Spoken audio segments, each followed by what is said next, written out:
Coastal Karnataka. ನಮ್ಮ ಕರ್ನಾಟಕದ ಕರಾವಳಿ ತೀರವು ಸರಿಸುಮಾರು 320 ಕಿಲೋಮೀಟರ್ ಉದ್ದವಿದ್ದು ಅದು ಮಂಗಳೂರಿನಿಂದ ಕಾರವಾರದ ತನಕ ಹರಡಿದೆ. ಈ ಕರಾವಳಿಯಲ್ಲಿ ದಕ್ಷಿಣ ಕನ್ನಡ, ಉಡುಪಿ ಮತ್ತು ಉತ್ತರ ಕನ್ನಡ 3 ಜಿಲ್ಲೆಯನ್ನು ಹೊಂದಿರುತ್ತದೆ.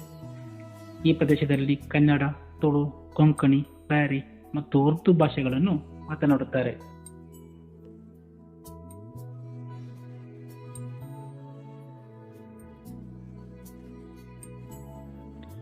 ಹಾಗೆಯೇ ಪಶ್ಚಿಮ ಘಟ್ಟದಲ್ಲಿ ಹುಟ್ಟುವ 14 ನದಿಗಳು ಕೂಡ ಬಂದು ಸೇರುವ ಜಾಗ ಇದೆ ಅರಬ್ಬಿ ಸಮುದ್ರ. ಬಹುಮುಖ್ಯವಾಗಿ ಇಲ್ಲಿನ ಮಣ್ಣು ಲ್ಯಾಟರೈಟ್ ರಾಕ್ ಮತ್ತು ಜೇಡಿ ಮಣ್ಣಿನ ಮಿಶ್ರಿತ ರೂಪದಲ್ಲಿರುತ್ತದೆ. ಹಾಗೆ ಇಲ್ಲಿ ವರ್ಷಕ್ಕೆ ಸರಿಸುಮಾರು 3456 ಮಿಲಿಮೀಟರ್ ಮಳೆಯಾಗುತ್ತದೆ. ಈ ಪ್ರದೇಶದಲ್ಲಿ ಹೆಚ್ಚಾಗಿ ಮೀನುಗಾರಿಕೆ ಕಂಡುಬರುತ್ತದೆ. ಅಲ್ಲದೆ ಕೃಷಿಯಲ್ಲಿ ಅಡಿಕೆ, ತೆಂಗು, ಗೋಡಂಬಿ ಹಾಗೂ ಭತ್ತವನ್ನು ಬೆಳೆಯುತ್ತಾರೆ. ಇಲ್ಲಿನ ಕೋಸ್ಟಲ್ ರೀಜನ್ನಲ್ಲಿ ಸರಿಸುಮಾರು 106 ದ್ವೀಪ ಪ್ರದೇಶಗಳು ಕಂಡುಬರುತ್ತದೆ.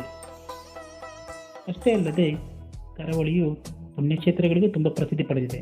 ಇಲ್ಲಿನ ಬಹುತೇಕ ದೇವಸ್ಥಾನಗಳಿಗೆ ನೀವೆಲ್ಲ ಹೋಗಿ ಇರ್ತೀರಾ.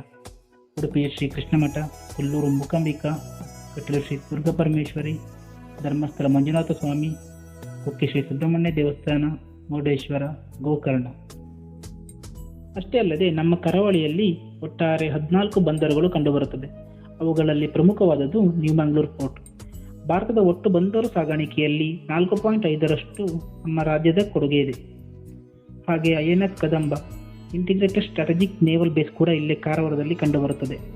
ಮತ್ತು ಇಲ್ಲಿ ಒಟ್ಟು 8 ಮೀನುಗಾರಿಕಾ ಬಂದರುಗಳಿದ್ದು ಅವುಗಳು ಮಂಗಳೂರು, ಮಲ್ಪೆ, ಹೊನ್ನಾವರ, ತದ್ರಿ, ಕಾರವಾರ, ಗಂಗೊಳ್ಳಿ, ಭಟ್ಕಳ ಮತ್ತು ಆಮದಳ್ಳಿಯಲ್ಲಿ ಕಂಡುಬರುತ್ತದೆ.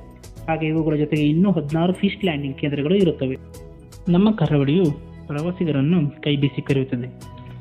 ಇಲ್ಲಿನ ಪ್ರಮುಖ ಪ್ರವಾಸಿ ತಾಣ ನೋಡೋದಾದರೆ Kapu beach, Malpe beach, Tannirbhavi, Om beach, Saint Mary's island, Netravati island ಇತರವು.